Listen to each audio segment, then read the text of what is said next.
This clinic couldn't operate because something was growing in its water. Contaminated water means no surgery. The bacteria? Pseudomonas, feeding directly into the operating block. Pseudomonas is one of the most common bacteria in water systems, and in a hospital, one of the most dangerous. It colonizes pipes, builds protective biofilms, and is linked to hospital-acquired infections. The clinic was frozen, so they called us. Less than 12 hours later, the clinic was back in operation. But how do you eliminate Pseudomonas from an entire water system and stop it from returning? It takes a complete treatment system, from the very first tank all the way to the operating room. Here's how it works, walked through by the clinic's own water quality manager. Here we have our primary water storage tank, supplied by the municipal water system. As a preventive measure, to maintain microbiological control throughout our facility, we use Safrax chlorine dioxide. Compared with other disinfectants we have evaluated, it has consistently delivered the best results and has proven to be a reliable solution for maintaining water quality. In this tank, we use approximately 100 tablets for 2,500 gallons of water, which provides a concentration of about 1 ppm. The results have been excellent, helping us maintain consistent water quality throughout our system. A second storage tank provides another layer of pre-treatment before the water enters the treatment process. The water enters the system from our main storage tank.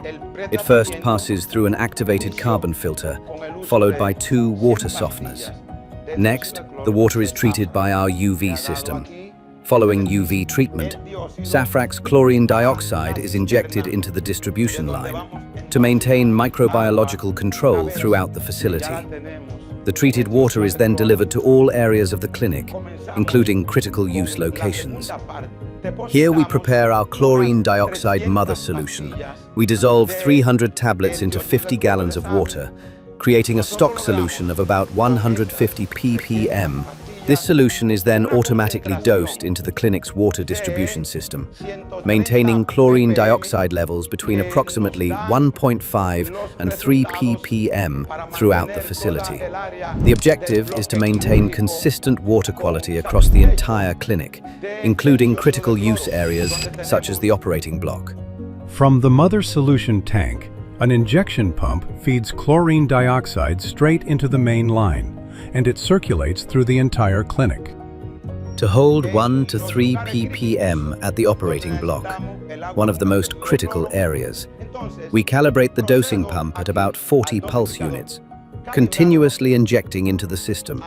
During the Pseudomonas contamination event, Safrax performed an emergency shock treatment, increasing the dosing to 100 pulse units. That produced about 25 ppm at the operating block faucet, with roughly 30 minutes of contact time.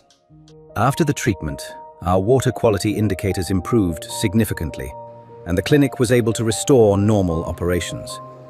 Before Safrax, we relied on reverse osmosis and ozone, but we had a lot of microbiological issues in the distribution system. Reverse osmosis, ozone, chlorine, all replaced by one solution that keeps protecting the water long after it leaves the equipment. With Safrax, we maintain residual protection across the whole network, even far from the treatment equipment. Consistent quality from the plant all the way to the points of use. Then we tested it live. That swab that lit up red, now reading 0. And chlorine dioxide at the operating block faucet, right in the 1 to 3 ppm target. From shutdown to fully operational. Clean, protected water from the tank through every line, all the way to the operating room. Water problem in your facility? Don't wait. Message us, link in bio. When every second counts, stay ready, stay protected. Safrax.